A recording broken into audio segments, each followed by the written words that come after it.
And this is what we need to be doing. This is what our pioneer ancestors did. They came in here, they looked at a resource, and they said, okay, here's a river. We'll build a canal. And by building that canal, we can irrigate these crops.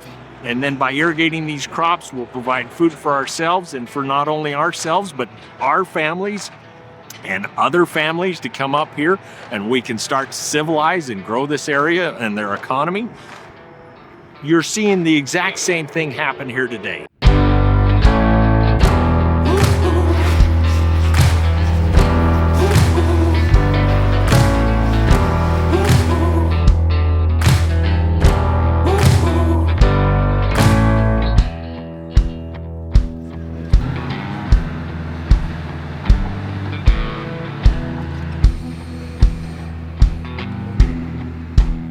So an aquifer is a saturated rock formation that has enough permeability to provide water to a pumping well. It's used for commercial purposes, municipal purposes, industrial purposes, agricultural purposes. It waters us, it waters our crops, it waters our city, it waters our industry. It's used for everything. We have a rechargeable aquifer and water to recharge it with. What we need to do is work together to get it in the ground.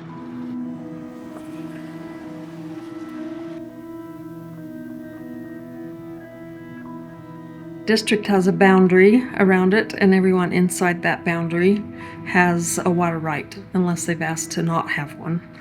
And that's supposed to be a good thing, because when people move here, they don't have to hunt for water to irrigate their property.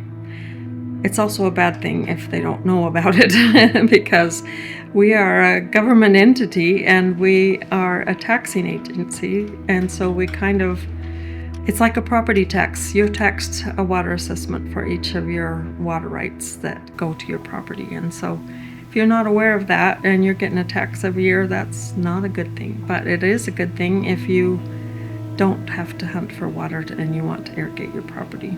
This project that is taking place right now is awesome.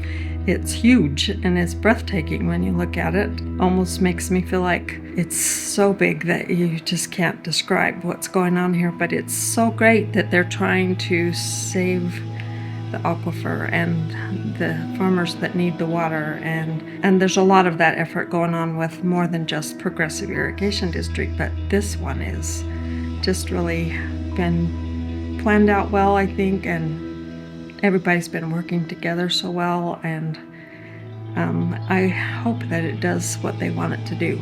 It should. It should sink a lot of water, but it amazes me how many people are involved in a project like this, and they've all worked really hard to make it happen.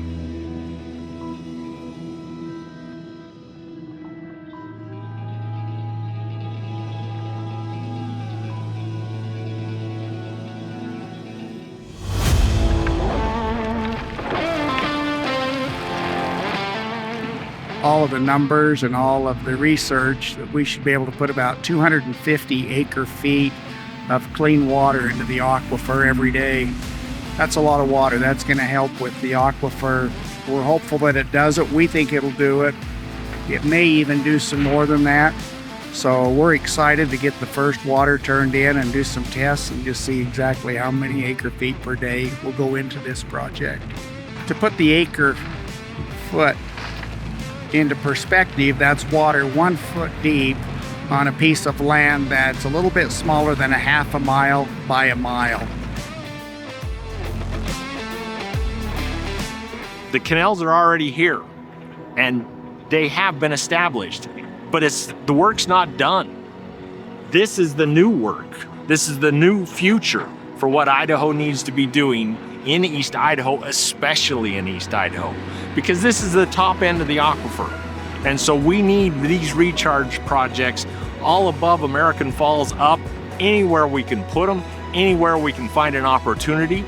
And the state should be willing to support it. The governor should be willing to support it. The Idaho State Water Board should be willing to support it. And even the federal government should be willing to support it, because as you said, I grow 23 million large orders of McDonald's French fries. They aren't being eaten in Idaho. In fact, one time I said, where can I go to eat my own potatoes? I want to eat one of my French fries, because we can do this nowadays. We can track our food. And I said, where do I have to go to eat one of my French fries? You know what they told me? Kansas City, Missouri. And I said, I got to drive clear to Kansas City, Missouri to eat one of my own French fries. And said, that's where your spuds went. And this is where having the ability to grow crops, and this is why the federal government should be paying attention to this. We're not only feeding Idaho, we're feeding the nation. And in fact, we're feeding the world. Without water, that's about as big a crop as you're gonna get at the most. You know, and so you look at these two spuds and you say, with water, without water, that's a massive difference. This will hold 100,000 sacks of potatoes. So 100,000 100-pound bags of potatoes. 140 times 100,000, 14 million potatoes will be in this cellar by the time we're done. That's a lot of potatoes. They say the consumption of potatoes per person in America is about 100 pounds a year.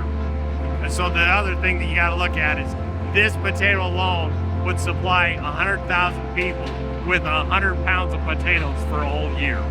You know, and so this is where it goes back to, yes, these are potatoes, but this is food.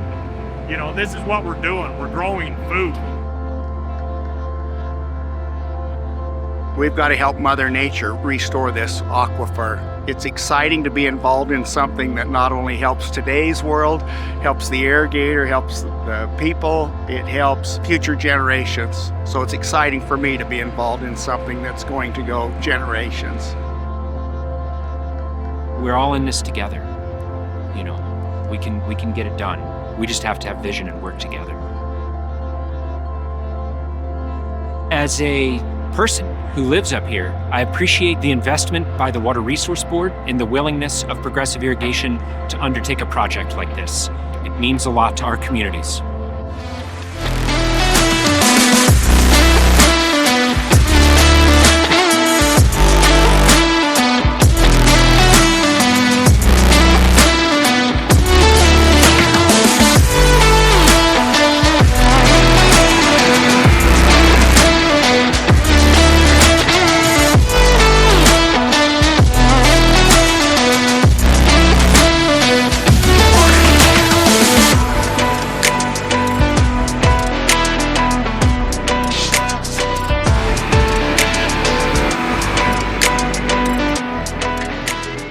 Challenges are that we need everybody growing, all right? And we need to probably change this attitude. I don't like it when somebody says this is a finite resource. This is a renewable resource, because these mountains that you can see behind me, there's a ski hill right over there. They refill every year. If that isn't a renewable resource, I don't know what is. The Progressive Board was visionary in proposing it, but it's going to go to other boards. It's a community service project. Basins like this are intended to last. This is an investment that will impact the East Idaho community in perpetuity. We look at this stuff at parts per billion in terms of looking for contaminants and just don't see anything other than bacteria. And the bacteria dies underground. It's clean water, it runs off the mountain. The aquifer is so permeable, it will accept the water. There's a lot of room for optimism up here.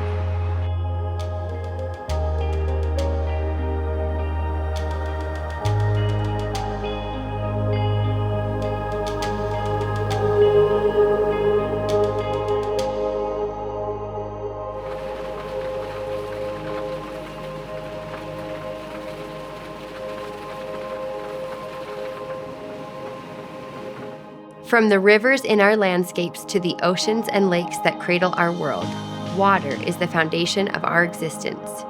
We depend on it for our survival, harnessing its power to cultivate the food we eat. It is a resource so vital that we often take it for granted. This is the story of our aquifer, the lifeblood beneath the surface, a story of survival, stewardship, and the delicate balance we must maintain to preserve this precious resource.